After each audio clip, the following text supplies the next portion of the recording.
When I think about Peter, it's, this guy's a learned scientist. I mean, I give him credit for that. But I sit back and I feel like, here it is, fear porn. All right, folks. Cenk Uygur joins PBD and his crew to rip into Peter Hotez's fear-filled pandemic predictions. Listen, we're not just talking about a scientist here. This is about narratives, fear-mongering, and the real agendas behind them. PBD and Cenk, they're holding nothing back. Let's break this down together. Non-specific fear porn, running down a list of things that each on their own right have an element of truth. Have mosquitoes transmitted viruses on the Gulf Coast? Yes. You could go down this list. Is H1 was it H1N1 I think I just said that wrong. The bird virus, is that going between ducks and poultry, wild ducks and poultry? Well, apparently it is in cases. But it's just, he's running down a list of things that are a little truth under the umbrella of, and by the way, all those things he's described have medical-based propagations that you can mathematically see it go through populations of animals. It doesn't wait for Valentine's Day and say, okay, here come the hearts. He's out there with this fear porn. Rob, can you play this clip with him? Somehow on the 21st, it's suddenly going to jump out. Go ahead, play this clip. Do you take care of your immune system in other ways? Do you take probiotics? Are you cautious about your diet? I'm not as cautious about my diet as I should be. I'm a junk foodaholic, actually. Well, that seems like a terrible thing for your health. It is a terrible thing for my health and something my wife is working on. But that seems ridiculous for someone who works with health. Yeah, yeah. Exactly. How does a guy who can't manage his own diet become the authority on global health advice? This is the same guy telling us how to prep for pandemics while sneaking fries at Shake Shack. Unreal. Sometimes, man, I just don't get it right. Look at Joe. Trust the science. What? How often? How often do I steal a bag of chips or something like that? Do you eat garbage? I don't know. Every No, day. hopefully not every day, but Hopefully not every day. Yeah, maybe you a couple work times out? a week. Often do cardio. That's what Often with you get Rachel sunlight. and I, Often my you get out of the daughter lab. with autism. That's like our thing is to go to the it's called the burger joint or to Shake Shack to get a cheeseburger. We'll sneak some fries. So. So you Living large, we call it. like that mouth pleasure so much you're willing to sacrifice a little bit of I health. am, yeah. I have to concede that's the case. Well, there's, I don't have to tell you, but there's a large body of data that connects poor diet to a host of diseases. That seems like a crazy He's drinking decision water 'cause for a he's guy nervous. in your line of work. There you go. Sometimes it's not all brain. It's something else. But Wow, I mean, this is if you uncomfortable ate to healthy watch. food- And I just got my 12th booster. Because How think you about it. Think about it. Unbelievable. Think about what this guy. Vaccines are better than a proper diet is what he's saying. That's exactly what he's saying. And then, but think about Indirectly. the warning. This is a warning. Okay, they're letting you know, just like they did with with COVID, where they had all this. They were setting us up for it. This guy is a pandemic, a freaking planner. Like the fact that he's saying the day after Trump gets in, there's a list, like a to-do list of viruses that are he's giving us a heads up of what's going to be coming down. Like am I missing something? Are you saying that you don't trust anything he says? Did you see that his smile? How if you just didn't know anybody, you didn't know him, would you trust that guy with your health? Well, him or what he's predicting or my Prediction, personal like health? what do you think him saying on the 21st when Trump comes in? Hold up. The day after Trump's inauguration, this isn't just a prediction. This feels like a political grenade tossed into the narrative. Notice how every virus he lists ties back to fear and control. Sure, What do you think? Let me give you my explanation. I don't agree or disagree with that guy. I'm hearing what he's saying and saying, all right, this guy's a biologist, scientist, kind of probably knows a thing or two. But as Cenk was saying, let's have him debate somebody He'll never and have will. a conversation. He won't. So, But if he doesn't debate, how can we be assured that what he's saying is fear accurate? porn, so the media is going to give him a soapbox. I don't know if he's peddling it. I think he actually believes it, and the media. Okay, will well, play then it. he's Hold on, peddling Tom. something But that he do you actually remember- believes, but he's wrong. I think the first time we heard about this guy was about 6 months ago. Yes, No, maybe. Peter Hotez? Hell no. He's been around. I've been rocking with Hotez for 10 years. He's been around. I never for heard about this guy. I have. But I remember the height of his popularity came when RFK, during his running for election, was like, all right, well, let's have a conversation. And RFK was bumping out push-ups. What was he doing? Lifting weights? Yeah. And just jacked. Are you kidding me, RFK? And he's like, how about you? And just in a geeky-ass lab coat. But the two guys, they need to debate, to have that conversation. One of the things that I have the most trouble with is anyone who says they knew exactly what was going on when this COVID thing started. No, you don't. You have no clue. Nobody did. Whether it was Trump, whether it was Biden, whether it was Fauci. But I remember in Dallas, I remember in Boca when we first started the podcast 3-4 years ago, if we even tried to have a conversation amongst ourselves, or even with guys like Dr. Robert Malone, Dr. Peter McCullough, what happened? PBD, what would happen to the channel? We'd get a strike, we'd get something. And people were very adamant about having this conversation. And I'm like, guys, I don't think it's just worth talking about. Is it worth losing the channel over?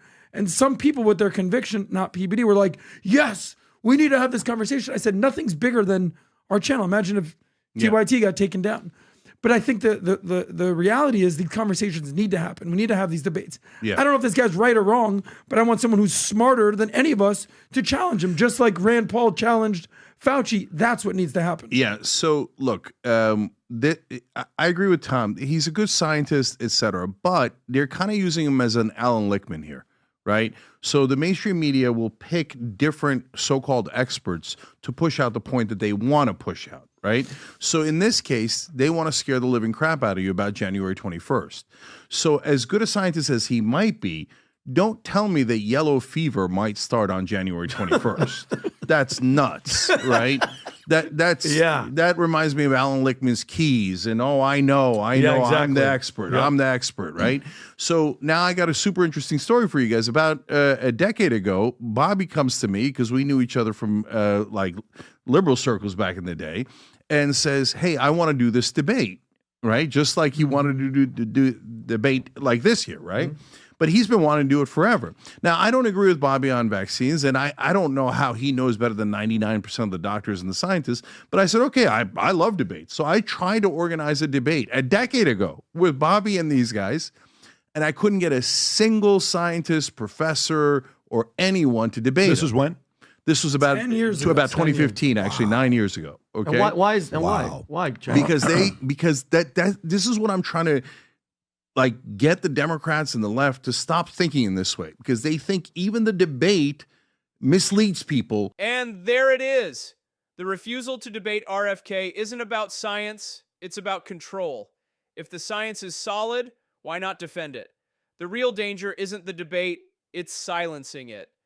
Because it leads them to think maybe it's 50-50 or 60-40, right? And it's platforming, et cetera. Mm-hmm. And that's why they were like, oh, Kamala Harris shouldn't go on Joe Rogan. That'll platform Joe Rogan. No, you knuckleheads. He's trying to platform you.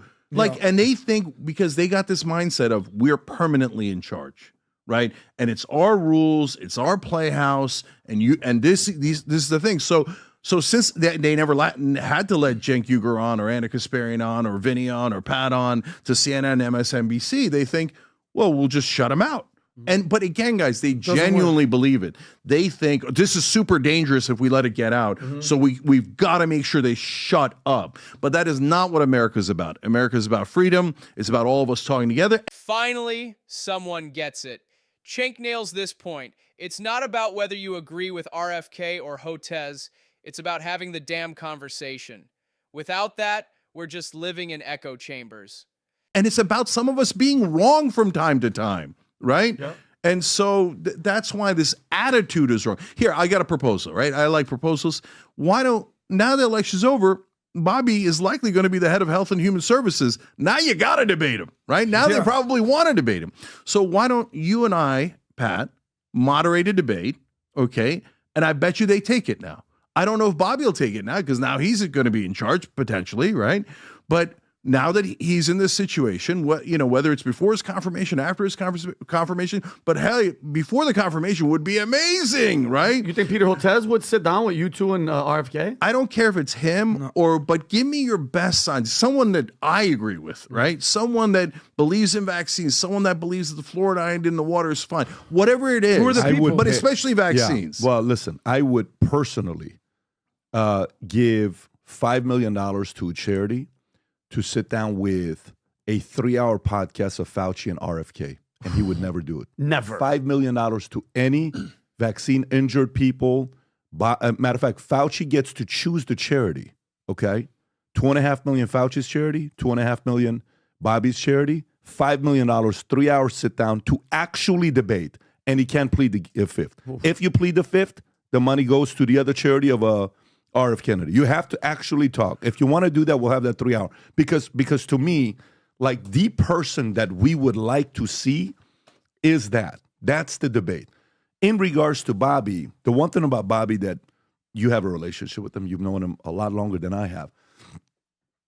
This guy's as true believer as possible. 11 o'clock, I've told the story, 11 o'clock at night, I'm in Texas. They're asking us to get these new vaccines for the kids. I'm like, wait a minute. Now we're going to use religious exemptions. Our kids are going to Christian school. They said you can't do that in Texas. I'm like, what are you talking about? You can use religious exemption in Texas. I said, we're in Texas. So I text Bobby at 11 o'clock. Hey, do you know anything about this? Boom, calls me. Jen and I are on the phone at 11 o'clock at night for an hour. He's three-waying other people in Texas, and he's finding out that, guess what? You can't. They have to get the vaccine. We came to Florida. You know what we did in Florida with our 3-year-old daughter? Now she's 3. At the time, she was a newborn. Went to the doctor. No, we're not doing this. We're just going to do one. Religious exemption? No problem. Go for it, right? Bobby was on the phone for an hour. Bobby will take any fight at any time. That guy's looking for it because he's a true believer. Yeah, that's There's something very unique about a true believer. But this guy's an establishment guy with all the fancy degrees and all the other stuff that he's done. More power to him. But he's not. He's afraid. He's protected by the establishment. Listen, you guys, what we just watched wasn't just a breakdown of Hotez's fear campaign. It was a masterclass in dissecting propaganda. Cenk and PBD showed us what real debates should look like, calling out fear tactics, exposing hypocrisy, and pushing for transparency. If you're ready to see through the narratives, hit that subscribe button and drop fearless in the comments. Let's keep exposing the truth together.